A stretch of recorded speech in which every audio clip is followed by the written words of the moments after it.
né? Ó, se vocês observar, é muito semelhante, não igual, tá? Semelhante às leis de Mendel. Você vai ver que aquela brincadeira lá das letrinhas, a gente vai acabar dando continuidade a esse conteúdo aqui. A gente vai estar utilizando também para a gente saber aí quando a herança é ligada ao sexo ou não. Um exemplo assim, ó. Nós reparamos que tem pessoas que têm calvície. Essa característica a gente observa muito nos homens, não observamos? Raramente nas Sim, mulheres, né? É raras mulheres que têm essa característica. Aí, se a gente for observar essa característica, ela está ligada ao sexo, porém, ela tem maior facilidade de se manifestar no homem. E a gente vai entender o porquê disso. Aí nós vamos ver outros tipos de características que se manifesta mais na mulher, que a mulher tem mais responsabilidade por estar transmitindo essa característica do que o homem, e a gente vai entender um pouquinho sobre esse conteúdo. Então, para a gente trabalhar aqui sobre a herança ligada ao sexo, nós temos que entender algumas coisas. Primeiro, lembra lá do cariótipo, nós temos o masculino e o feminino. O que diferencia um para o outro? É só a gente lembrar. O cariótipo feminino, nós temos 23 pares de cromossomos e o último, ele vai determinar aí o sexo. Aí lembra que o sexo ele é determinado, vamos supor assim, se for masculino é XY, se for feminino é XX, tá? Então, se vocês verem essas características, aí vocês conseguem fazer essa diferenciação. Tá. Então, antes da gente começar, nós precisamos compreender alguns conceitos muito importantes para a gente conseguir entender esse conteúdo. Quando a gente fala assim, região homóloga e região não homóloga, vou explicar aqui bem simples para vocês compreenderem. Deixa eu ver se está aparecendo o cursor. Tá. Ó, nessa região do cromossomo X, e nós vamos ter o cromossomo. Parou de apresentar, né? não. Opa, agora Não, desapareceu. que eu estou olhando aqui, desapareceu para mim também. Deixa eu voltar aqui.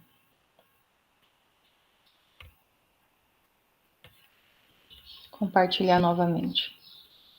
Compartilhar janela cheia para ver se não dá esse problema.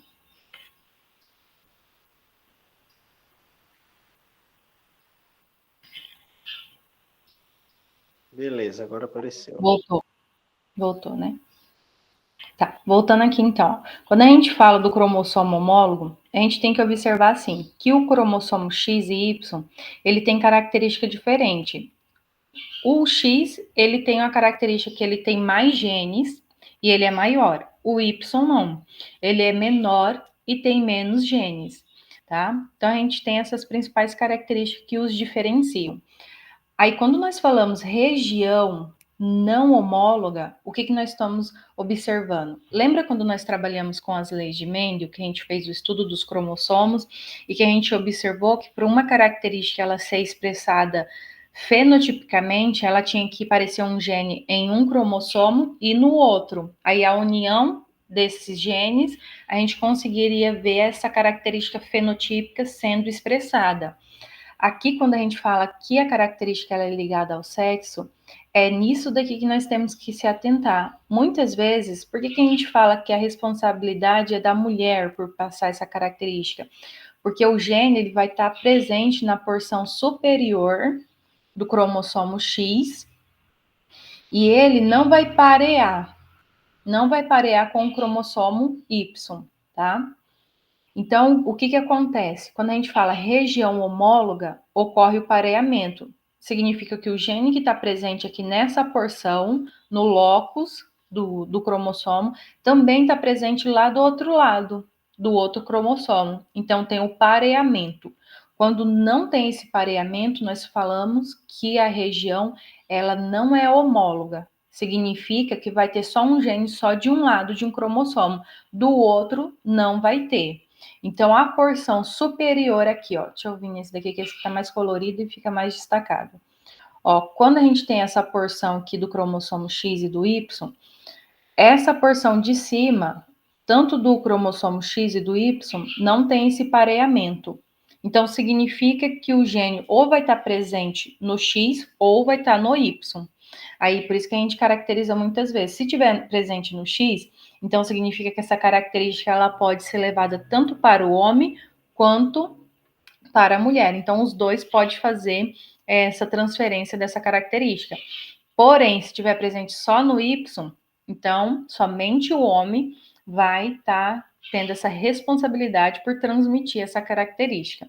Aí muitas vezes essas características estão relacionadas a alguma anomalia, alguma doença. E a gente vai ver alguns exemplos aí mais para frente, tá? Eu coloquei esse cariótipo aqui para deixar mais claro o que foi explicado. Então, se a gente for observar aqui, ó, nós temos 23 pares, os dois últimos aqui ele acabou repetindo. Ó, esse seria o da mulher e esse daqui representaria do homem, tá? A porção não homóloga que eu falei para vocês é essa porção aqui, ó. E acontece no homem, tá?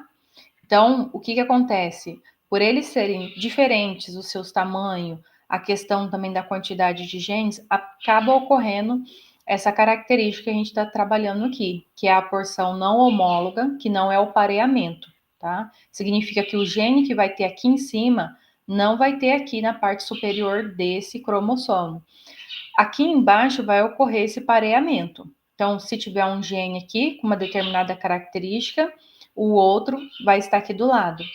Aí, só para lembrar novamente, para deixar mais claro esse conteúdo, por que eu estou falando que tem que parecer um gene aqui e o outro aqui? Lembra que determinadas características elas são expressadas por dois genes, que nós chamamos de alelo, tá? Então, por isso que ocorre esse pareamento. Porém, para essa característica ser representada, não precisa somente ali de dois genes, que nem aqui na porção que nós falamos que não é homóloga.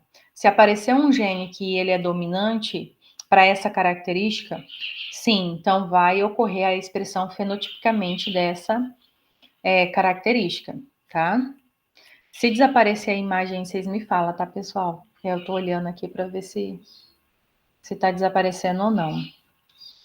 Deixa eu dar um Ctrl Z aqui e ampliar mais a tela aqui para nós. Aí, fica melhor. Isso, tela cheia.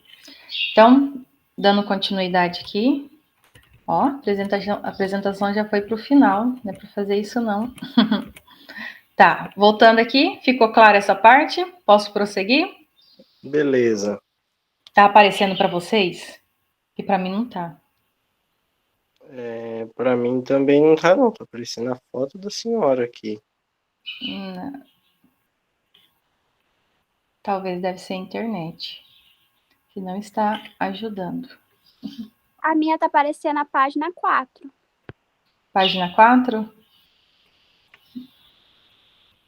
Vixe, então acho que a minha internet aqui tá meio bugada, então, meio lenta. Pode ser a minha internet também, porque eu tô vendo aqui que eu tô assim, câmera lenta, balançando a cabeça. Meu Deus. Deixa eu compartilhar de novo aqui. Ah, voltou. Voltou? Tá. Bora voltar aqui então para a apresentação.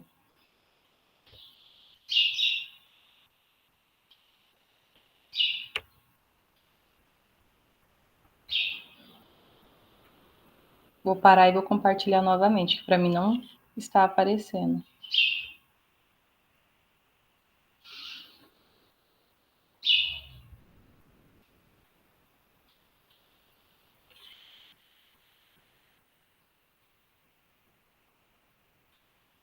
Aí, voltou, né?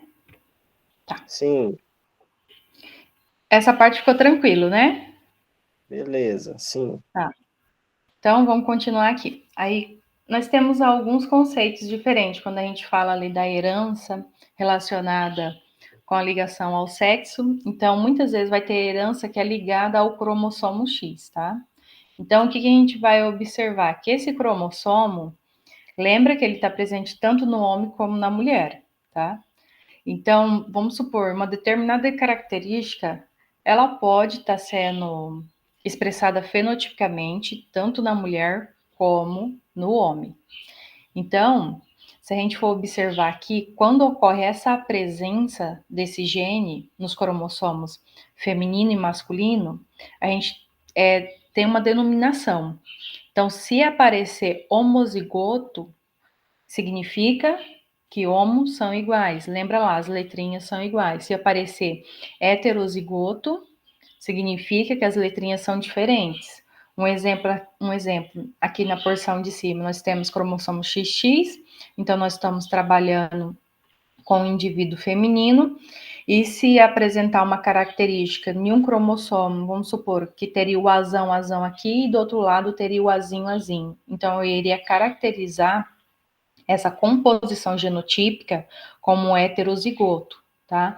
E se fosse diferente as letrinhas presentes nesses cromossomos, então eu iria caracterizar como homozigoto. Aí vocês recordam das leis que a gente trabalhou na primeira e na segunda lei de Mendel, tá?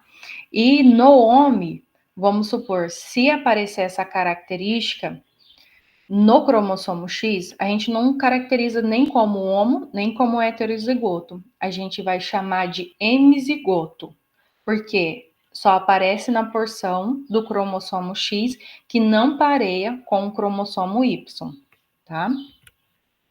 Aí eu trouxe um exemplo aqui que fica bem mais claro para a gente compreender como que ocorre esse pareamento. Vamos supor aqui, ó, nós temos o indivíduo masculino e feminino.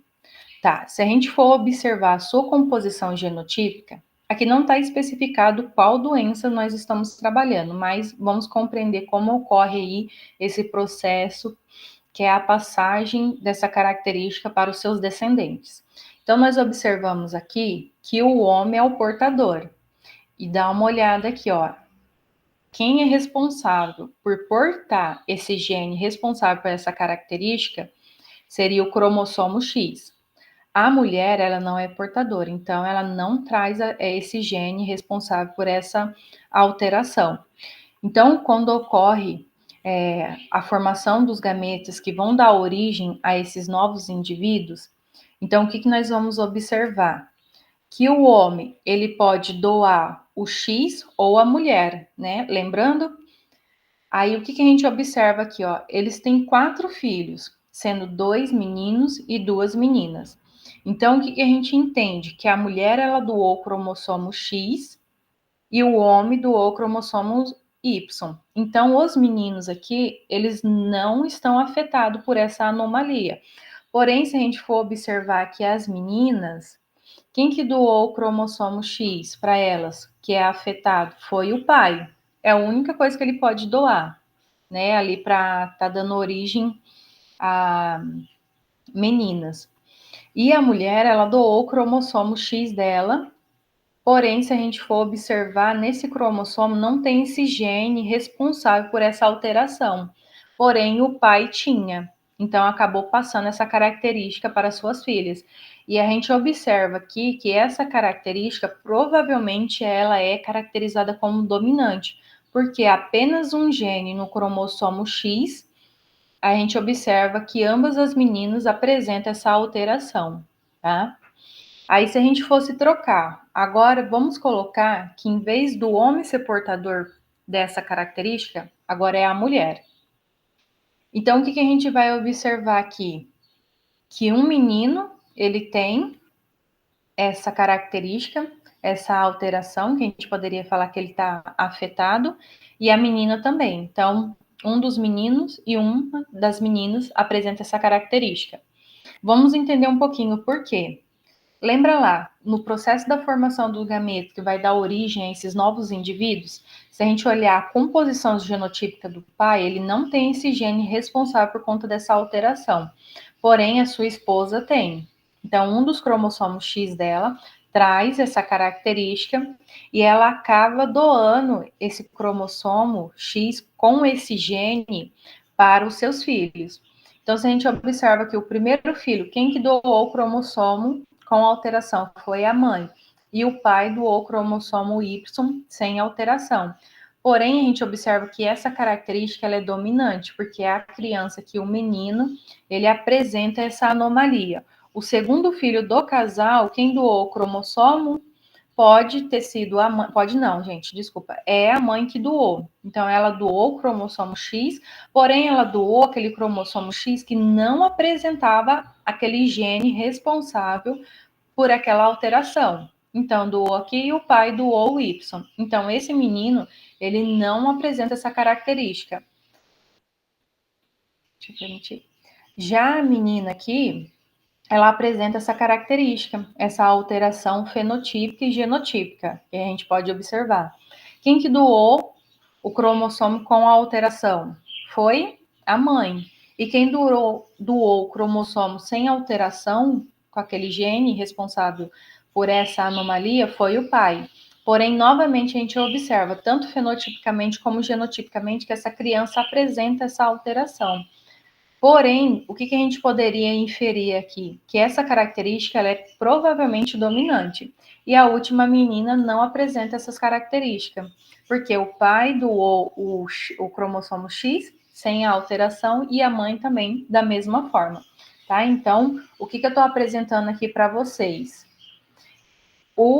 A alteração ou a doença, a anomalia que a gente estiver trabalhando no momento, ela sempre vai ocorrer no cromossomo X. Aí vocês têm que se atentar que o cromossomo X, ele está presente tanto no homem como na mulher, tá bom? Bora dar continuidade aqui. Vamos pegar alguns exemplos para ficar mais claro, para a gente conseguir compreender. A apresentação parou para vocês? Que para mim parou. Não, voltou agora. Tá. Ó, tem um exemplo aqui do daltonismo, que seria o quê? Quando a pessoa ela tem dificuldade de ver a cor verde ou vermelha. Aí eu gostaria de perguntar para vocês, vocês acham de quem é a responsabilidade de estar passando essa característica para os filhos? Vocês acham que é a mãe ou é o pai? O que vocês acham? Olha, essa é no Uni do Unité, mas eu acho que é o pai, hein? O pai? A Eu Gabriela acho. quer arriscar? Eu acho que é a mãe. A mãe, né? Então, bora ver aqui. Ó, o que a gente tem que identificar? Lembra lá, a gente tem que identificar se essa característica ela é dominante ou recessiva. Até destaquei aqui em cima, ela é uma característica recessiva, então lembra lá que ela vai ser representada por uma letrinha minúscula, tá? E ela sempre vai estar presente no cromossomo X. Se a gente for olhar aqui no quadro, observa, o cromossomo Y tem esse gene? Não, né? Não está presente. Então, olha aqui, gene Dzão responsável pela visão normal. O gene Dzinho responsável por essa alteração que nós estamos trabalhando aqui com o daltonismo, que é o problema lá para enxergar, enxergar não, na verdade identificar, né, a cor verde e vermelha.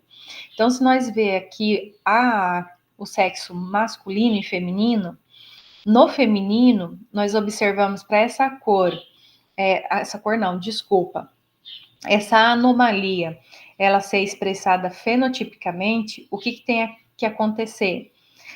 Esse indivíduo ele tem que ser recessivo e homozigoto, para aí sim ser daltônico.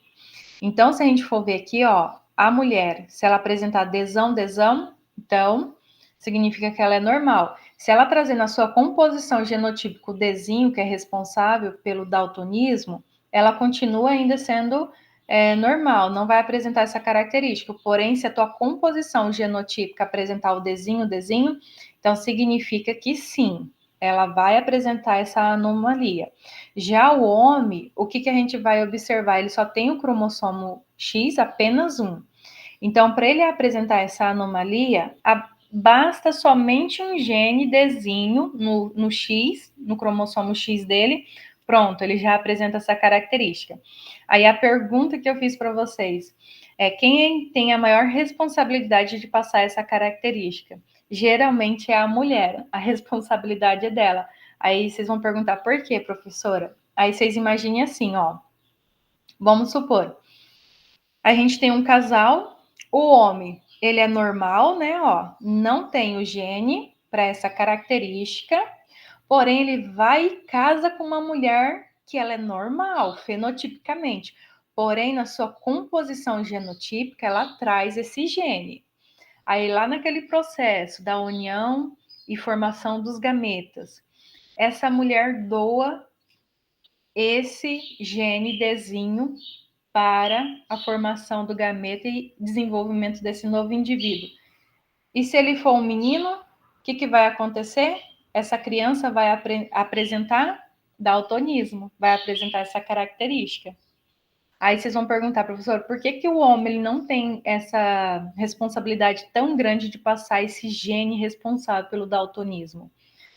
Porque vamos entender assim, ó, para a mulher ela ser daltônica, ela tem que receber 2 genes recessivos responsáveis por essa característica. Então, significa que tem que vir um Dzinho da mãe, tem que vir um Dzinho do pai. Se vir do pai, então significa que o pai ele é daltônico. Conseguiram compreender? Deu para sacar. É bem legal, né?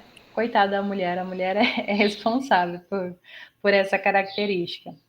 Ó, nós temos outro exemplo aqui também que está ligado ao cromossomo X. Esse daqui é a questão da hemofilia. Essa característica, se a gente for observar, o que a gente vai compreender? Que é a dificuldade do sangue coagular. Aí vocês vão perguntar, professora, mas o que significa isso? Vamos supor, quando a gente faz um corte em alguma parte do nosso corpo, por que a gente não fica ali sangrando? Porque nós temos os glóbulos responsáveis por fazer essa coagulação. Então, é basicamente estancar esse sangue. Então, para ali a questão do sangramento. Então, muitas pessoas têm essa característica. Ela é bem rara, é uma característica recessiva e ela está presente no cromossomo X. Então, significa que tanto o homem como a mulher, eles têm, né, essa característica de transportar esse gene responsável pela hemofilia, que seria ali a dificuldade da pessoa estar coagulando o sangue, tá? Então, se a gente for observar, qual é o gene responsável para que a pessoa ela seja normal? Seria um gene dominante representado por uma letra maiúscula.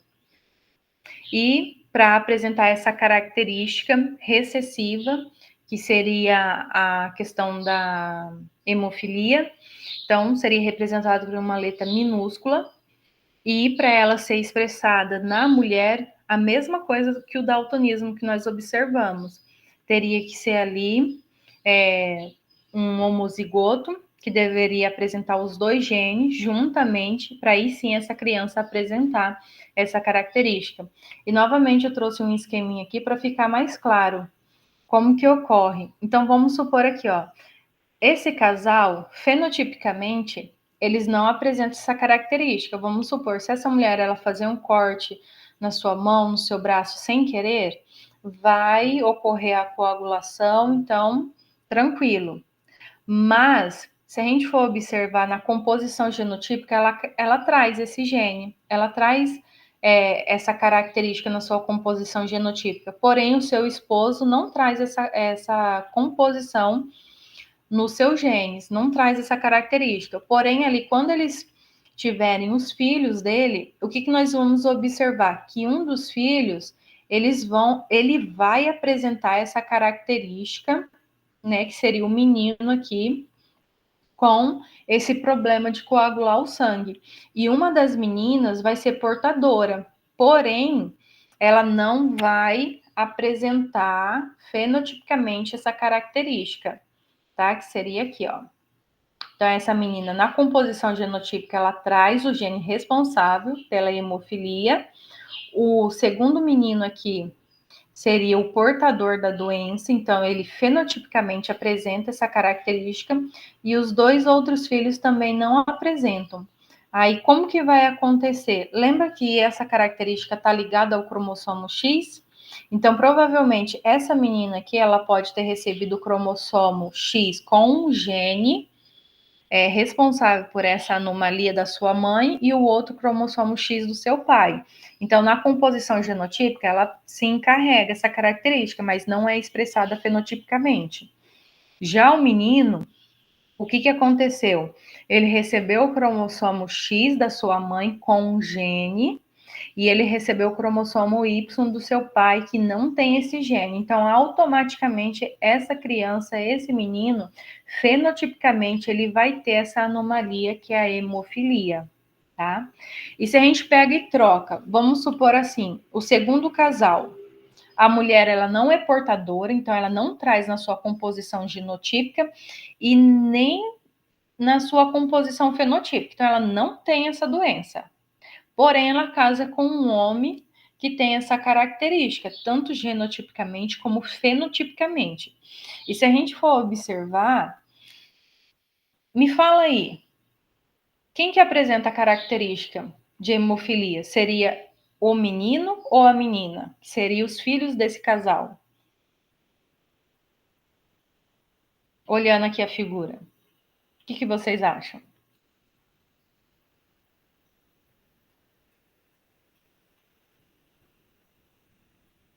Parece ser naquela primeira ali à esquerda, um menino. Isso, ó. Renan, porque o menino ele apresentou essa característica? Lembra lá que a mãe do cromossomo X com o gene responsável pela hemofilia e o pai doa o cromossomo Y. Então, automaticamente essa criança vai apresentar, tá? Essa característica. Aí você observa, ó, a mãe que traz na composição genotípica, porém, fenotipicamente ela não apresenta essa alteração. O que eu tô querendo dizer para você? Se ela se cortar, o sangue dela vai coagular. Porém, ela carrega essa característica em seus genes e pode passar para um dos filhos, que nem a gente observou aqui, para o menino. E se essa criança se cortar, então ela vai ter essa dificuldade no processo da coagulação do sangue. Aí nós vamos inverter o papel. Agora vamos colocar que o homem é o portador e ele casa com uma mulher que não tem esse gene. E se a gente for observar que os filhos, todos vão ser normais, não vão apresentar fenotipicamente essa característica. Porém, as meninas aqui, ó, as filhas, elas vão carregar esse gene responsável pela hemofilia. Mas aí, vamos supor, se elas se cortarem, o sangue dela vai coagular? Vai, tá? Conseguiram compreender?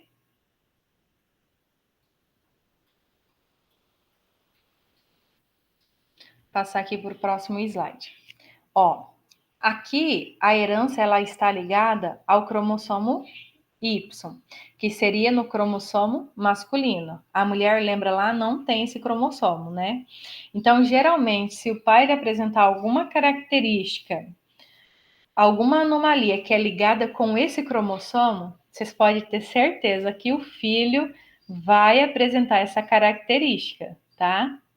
E o que a gente pode observar? Que o tipo de herança, ele vai estar sempre ligado a esse cromossomo e sempre vai estar ligado naquela região que eu descrevi para vocês inicialmente, que é a região não homóloga. Então, significa que ela não vai parear ali com o cromossomo X, ok? Tá? Então, vamos pegar esse esqueminha aqui para a gente trabalhar um pouquinho, ó. Vamos supor aqui, esse casal, ele apresenta... O casal não, né? Na verdade, o homem. Ele apresenta alguma característica ali que é ligada ao cromossomo Y. Tá? Ele casa com a mulher, que as características, composição genotípica não tem nenhuma alteração. E aqui eles têm os seus filhos. E o que a gente vai observar? Que sempre o menino ele vai apresentar essa alteração. Por quê? Tá ligado ao cromossomo Y, então esses meninos não têm para onde fugir. Eles sempre vão carregar genotipicamente e sempre vai ser apresentada também essa característica fenotipicamente, tá? Esse que é bem tranquilo de compreender. Ó, a questão da herança, que ela vai ser sempre influenciada pelo sexo, um exemplo, que nem eu falei para vocês da questão da calvície. Geralmente, essa característica a gente observa muito no sexo masculino, né? É uma característica que está presente aí no sexo masculino. É raro mulheres que a gente consegue identificar com essa característica. Aí, se a gente for observar, esse cromossomo, o cromossomo responsável pela calvície, quem que vai ser? Vai ser o cromossomo X. Porém, a gente tem que lembrar que o sexo ele vai influenciar na intensidade da expressão fenotípica dessa característica. Por que a calvície ela é mais intensa no homem? Por conta dos hormônios, por conta da característica masculina, tá? Na mulher ela é um pouco mais branda, mas ela pode ser sim apresentada fenotipicamente na mulher. Então, se a gente for observar aqui, ó, para um homem ele ser calvo, ele pode receber aqui 2 genes responsáveis por essa característica. Então, se ele recebeu lá o cesão, um do pai e um da mãe, então esse homem automaticamente vai ser calvo. A mulher também, tá? Já o homem, para ele continuar sendo calvo, se ele receber lá o cesão e um cezinho, ele continua sendo calvo. A mulher não. A mulher ela tem que receber os 2 genes nos 2 cromossomos X e eles têm que ser dominantes para essa característica ser expressada fenotipicamente, tá? Por isso aqui, ó, que a gente fala que é mais raro ver essa característica em homens do que em mulheres. Nas mulheres é mais raro de estar observando essa característica. E o homem, para ele não ser calvo, então o que ele tem que receber? Os genes recessivo e tem que ser homozigoto. Significa que as letrinhas têm que ser iguais. Então, ele não vai apresentar essa característica, tá? Esse aqui também é bem tranquilo da gente compreender. E aí, essa característica aqui, ó, essa herança, ela é limitada. Gente, tá aparecendo para vocês os slides? Para mim, não está. Tá aparecendo para mim. Tá? Então, é para mim que não tá aparecendo, tá? Então, vamos continuar aqui, ó. A herança que está limitada ao sexo. Se a gente for observar essa característica aqui, quem tem o pai ou o vô que tem essa característica que seria pelos na orelha, que a gente chama de hipertricose auricular. Se vocês observar essa característica no vô ou no seu pai, pode ficar tranquilo que você vai receber essa característica, tá? Geralmente ela acontece nos homens. Aí vocês vão perguntar, professor, mas por quê? É porque é assim, ó, a mulher ela pode carregar esse gene, ela carrega, porém ela não expressa essa característica, tá? Então o homem, a partir do momento que ele carrega esse gene, ele pode passar para os seus descendentes, tanto a mulher como para o homem, porém se ele tiver essa característica, as suas meninas vai carregar genotipicamente, porém fenotipicamente elas não terão o pelo na orelha. Mas se esse homem tiver só meninos, então uma grande chance, uma grande probabilidade desses meninos desenvolverem essa característica, tá? Que é aí os pelos na orelha. Então, o que eu quero que vocês entendam e fique bem claro aqui? Essa característica, a hipertricose, o seu gene pode ser carregado tanto pela mulher quanto pelo homem. Porém, ele é só expressado fenotipicamente nos homens, tá? Então, por isso que tem o nome aqui, ó, herança limitada ao sexo. Significa que ambos vão carregar, porém apenas um deles vai manifestar essa característica. Ainda bem, né, que as mulheres não manifestam essa característica. Tá. Aqui nós vamos finalizar, pessoal, e eu gostaria de ver com vocês se vocês têm alguma dúvida que eu possa estar auxiliando aí. Aí na próxima aula eu quero trabalhar com vocês um pouquinho da questão do heredograma. Não vou me aprofundar muito, porque aí ficou na responsabilidade do professor Darley de trabalhar, né, essa parte, mas eu vou trabalhar um pouquinho, porque nesse capítulo que nós estamos... Deixa eu parar de apresentar aqui, que eu tô achando que vocês estão vendo a tela aqui. Deixa eu mostrar aqui para vocês. Ó, esse livro aqui, nós estamos trabalhando o capítulo 12, que seria ali as heranças ligadas ao sexo. A gente vai responder algumas questões, tá? Do livro. Porém, no livro tem algumas questões que traz heredograma. Então, eu preciso trabalhar esse conceito só para mim conseguir resolver com mais clareza esses exercícios, tá?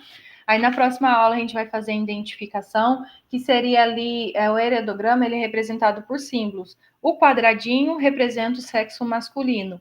O círculo representa o sexo feminino. Então, a gente vai só pegar esses conceitos básicos, entender como que a gente faz a leitura dele, para aí sim a gente conseguir responder, tá? Essas questões aqui, que seria os exercícios para a gente fazer, testar o nosso conhecimento referente ao conteúdo que nós trabalhamos. Aí eu gostaria de ver se vocês têm alguma dúvida que eu possa ajudar. Aí eu vou parar a gravação aqui para vocês ficarem na liberdade. Professora, vamos supor que a mãe